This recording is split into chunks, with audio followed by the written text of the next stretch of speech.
Let's bring in our Hispanic voter panel, Bianca Gracia, Pedro Rodriguez, and Sergio Rodriguez. They all join me now. Good morning to you all. So I guess the headline that's not so much of a headline at this point is former President Trump still in commanding lead. And Pedro, these polls are taken well after those 4 indictments came down.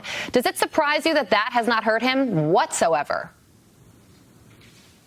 Absolutely not. For Hispanics, Trump's political persecution resonates with us.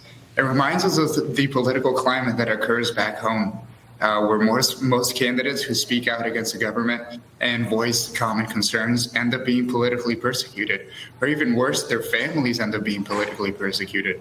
What we see is, and I know I can speak on behalf of many Hispanics on that, what we see is a leader who's trying to expose the truth and trying to champion working class families. He's trying to do what's right, and he's being politically persecuted as a result. Us Hispanics can smell that from a mile away because we've experienced it. Yeah, that is such an interesting point. Sergio, age has become a big topic of conversation right now. How do you feel about a 77-year-old former President Trump possibly going up against an 80-year-old President Biden? I think that's always been a topic of debate within the Hispanic community, right? I believe that part of them would like to see someone younger like DeSantis. But at the end of the day, the point in the election is going to be the economy. And I think that that's what's going to be big for the Republican Party. 27 of the last 30 months, wages have been below inflation. That's an issue that the Democrats cannot run from.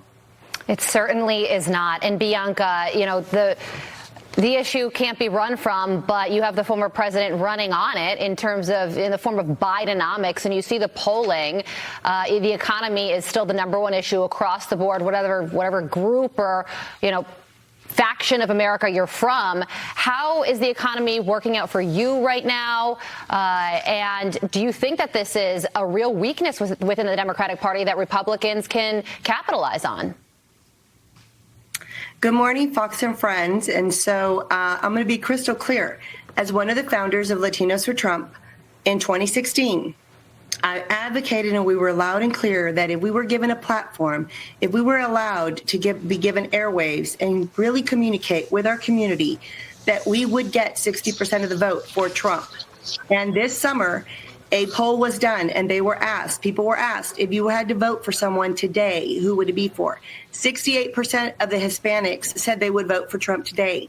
So here in Texas, I will tell you that our message is drill, baby, drill, and shut the border down, because the open border has affected our communities. And so we want to get back to work and we want to secure our nation. And the only thing we need to be working on right now is a ground game to ensure that we get him into that White House. Yeah, Pedro, on the illegal immigration front that Bianca was just mentioning, what do you think about the Biden administration? This is big news this morning. The Biden administration is making work visas eligible for over 400,000 Venezuelan immigrants who were in this country illegally. What do you think about that? Of course. So that only takes away from the credibility of legal immigrants. I personally was born in Venezuela, but I had to wait about 12 years to become an American citizen.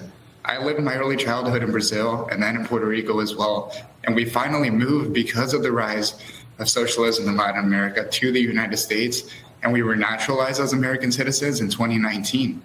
I think giving out visas to all the Venezuelans that seek asylum is not the way to go, and it seems like Biden is just looking for an excuse to find votes from illegal immigrants and trying to make them legal so that they can vote for him. Wow. Yeah, all these decisions are politically calculated, and I'm sure that they are made thinking that it would be welcome within the Hispanic community, but maybe they need to broaden out the folks that the Biden administration talks to include some of you. All great perspectives. Bianca, Pedro, Sergio, thank you so much for joining us. We appreciate it.